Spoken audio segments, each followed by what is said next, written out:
நண்பர்களை நீங்கள் பார்த்து கொண்டு இருப்பது உங்கள் கௌசிகா ரிவ்யூ. சரி வாங்க வீடியோக்குள்ளே போய் என்ன நடக்க போகுது அப்படின்னு சொல்லிட்டு பார்த்தீங்கன்னா, பொறுத்தது போதும் பொங்கி எழுறா அப்படின்னு சொல்லிட்டு சும்மா சொல்லுவாங்க. எவ்வளோ நேரம் தான் பொறுத்துனுங்கிறது சொல்லுங்கள் பார்க்கலாம். எல்லாமே ஒரு கட்டை வரைக்கும் தாங்க. எவ்வளோ பெரிய அடிமையாக இருந்தாலும் சரி, எவ்வளோ பேர் தப்பு செஞ்சாலும் சரி, ஒருத்தனை சும்மா சும்மா சும்மா நோண்டின்னு இருந்தால் அவங்க எல்லா டைமும் ஒரே மாதிரி இருக்க மாட்டாங்க. அந்த மாதிரி தான் நம்ம மல்லியும் சைலண்ட்டாக இருக்கிறாங்கன்னு சொல்லிட்டு எல்லாரும் ஏறி குதிரை ஓட்டலான்னு சொல்லிட்டு பார்த்தாங்க. ஒரு பக்கம் ரஞ்சிதம் ரொம்பவே அவளை வச்சு செய்யலான்னு சொல்லிட்டு பார்த்தா உடனே நம்ம மல்லி சும்மா இருப்பாங்களோ அப்படியே அவளை எட்டி உதச்சி அப்படியே கையில் அந்த இதை எடுக்கிறாங்க, விளக்கு பற்ற வைக்க முடியாது. அப்படியே எடுத்து அந்த விளக்கு எடுத்து அந்த குத்து விளக்கில் அப்படியே குத்துறதுக்கு ஒரு ஆக்ஷன் பண்ணுறாங்க. அடியை நான் சும்மா இல்லை, போனால் போதும் தான் சைலண்ட்டாக இருக்கேன். தேவையில்லாமல் என் வழியில் வந்து தேவையில்லாமல் என்ன நுழக்கினேன். நான் எப்படி இருப்பேன், என் ரியாக்ஷன் எப்படி இருக்குன்னு சொல்லிட்டு இப்போ நீ பார்த்துட்டல, இதுக்கு மேலே என்கிட்ட வேலை வச்சுக்காது, இல்லை இதில் போட்டு சொல்கிறேன் ஜாக்கிரதை அப்படின்னு சொல்லிட்டு மிரட்ட ஆரம்பிக்கிறாங்க. என்ன மல்லி இப்படியெல்லாம் பண்ணுறா அப்படின்னு சொல்லிட்டு எல்லோரும் கேட்க, இப்படி பண்ணுறேன் அப்படி பண்ணுறேன் நீங்கள் கேட்குற ரைட்ஸ் யாருக்குமே இல்லை. எல்லாமே ஒரு லிமிட் வேறு தான். நானும் போனால் போதுன்னு இருந்தால் எப்போ பார்த்தாலும் உட்காந்து அவ்வளோ பெரிய தப்பு செஞ்சுட்ட மாதிரி என்னவே குத்தம் சொல்லுங்கிறீங்க. வெண்பாவுக்கும் என்னை பிடிக்கும், விஜய்க்கும் என்னை பிடிக்கும். நீங்கள் இந்த மாதிரி பேசி தான் அவரை எனக்கு பிடிக்காத மாதிரி அவளே மைண்டுக்குள்ளே திங்க் பண்ணிருக்காரு, எங்கே நம்மளை தப்பாக நினச்சிவாங்களோ அப்படின்னு சொல்லிட்டு. மற்றபடி அவர் ரெண்டு பேருக்குமே என் மேலே உயிராக இருக்காங்க. அது ஃபஸ்ட்டு உங்களுக்கு தெரிஞ்சுக்கோங்க. விஜய் எங்கிட்ட இப்போ நடிக்கிறது எல்லாமே நடிப்பு அப்படின்னு சொல்லிட்டு இவங்களே ஓப்பன் டாக்காக பேசிடுறாங்க. இதை கேட்டதான் ஒரு பக்கம் அப்படியே சும்மா பாட்டி எல்லாருமே ஒரு பக்கம் வீதியில் அலண்டு போய் நின்று இருக்காங்க. என்ன பேசுறது ஏது பேசுன்னு சொல்லிட்டு தெரியாமல். பார்த்துக்கலாம்டா, எவ்வளோவா நடந்துருச்சு, இதெல்லாம் ஒரு பிரச்சனையா அடிச்சு தூக்கி அழைச்சிட்டு போயினே இருக்கணும்னு சொல்லிட்டு நம்ம திருவள்ளுவரே அது மாதிரி சொல்லியிருக்காரு. சரி அப்படியெல்லாம் ஒரு பக்கம் போயின்னு இருக்க.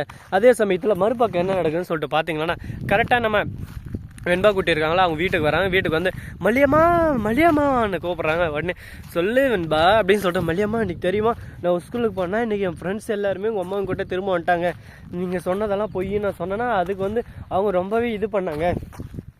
கேலி நீங்கள் நாளைக்கு வரீங்க ஸ்கூலுக்கு, அப்பாவை நீங்கள் வந்து என்னை அப்படியே சும்மா பேரண்ட்ஸ் மீட்டிங் மாதிரி வைக்கிறாங்க, நீங்கள் வந்து பேசிட்டு போகணும் அப்படின்னு சொல்லிட்டு சொல்கிறாங்க. உனக்கு இல்லாமடி தங்கம், நான் நாளைக்கே வரேன்டி, வந்து எல்லாத்தையும் நான் பேசுகிறேன், நீ எதுக்கும் கவலைப்படாத, எல்லாமே நீ ஏன் தங்கம்மா, உனக்காக நான் இதுக்கிட்ட பண்ண மாட்டேனா அப்படின்னு சொல்லிட்டு கேட்டுன்னு இருக்காங்க.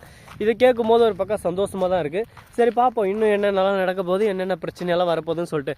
எல்லாத்தையும் சமாளிக்கிற தைரியமாக சமாளிக்கிற கட்ஸு இருந்தால் போதுங்க. வாழ்க்கையில் எவ்வளோ பெரிய இடத்துக்கும் அசால்ட்டாக முன்னேறினு போயினே இருக்கலாம். அதுக்கு ஒரு உதாரணம் இதை வக்கடாக இருக்கலாம். சரி இப்படியெல்லாம் ஒரு பக்கம் நடந்துன்னு இருக்குது. அதே சமயத்தில் மறுபக்கம் என்ன நடக்க போகுதுன்னு சொல்லிட்டு பார்த்தீங்கன்னா, கரெக்டாக நம்ம தலைவன் வேறு லெவலில் ஒரு பக்கம் சல்யூட் போட்டுன்னு வராங்க. யாரா அப்படின்னு சொல்லிட்டு பார்த்தீங்கன்னா, யாருன்னு சொல்லிட்டு இந்நேரம் நீங்களே கெஸ் பண்ணிட்டுப்பீங்க. யாரா அவன் பேர கேட்டா தெரியும் அப்படின்ற மாதிரி தான் ஒருத்தர் வராங்க. யாருன்னு சொல்லிட்டு பார்த்தீங்கன்னா, வேறு யார், நம்ம செல்லக்குட்டி விஜய் அப்படின்னு சொல்லிட்டு நினச்சிங்களா? இல்லைங்க, அரவிந்த் எதுக்கு வரான்னு சொல்லிட்டு பார்த்தீங்கன்னா, எனக்கு மேரேஜ், எனக்கு பிடிச்ச மாதிரி ஒரு பொண்ணு திரும்ப கிடச்சிட்டா, நீங்கள் கண்டிப்பாக வரணும் மல்லி அண்ட் விஜய் வெண்பா குட்டி செல்லம் அப்படின்னு சொல்லிட்டு போகிறாங்க.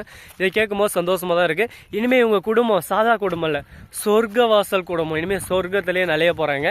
அது மட்டும் இல்லாமல் இங்கே இருக்கிறான் பார்த்தீங்க துரோகி, இன்னொரு 4 நாள் என்னை கழுத்து விட்டு எங்கேயும் வெளியில் போக போகிறோம். ஸோ நண்பர்களே, இந்த வீடியோ பிடிச்சிருந்தா லைக் பண்ணுங்கள், கமெண்ட் பண்ணுங்கள், ஷேர் பண்ணுங்கள், டிங் டிங் டிங் டிங் பெல்லை தட்டி விட்டு போங்க. அப்போ தான் நான் போகிறேன் அடுத்தடுத்த வீடியோ உடனுக்குடன் வரும். மிக்க நன்றி, தேங்க்ஸ் ஃபார் வாட்சிங்.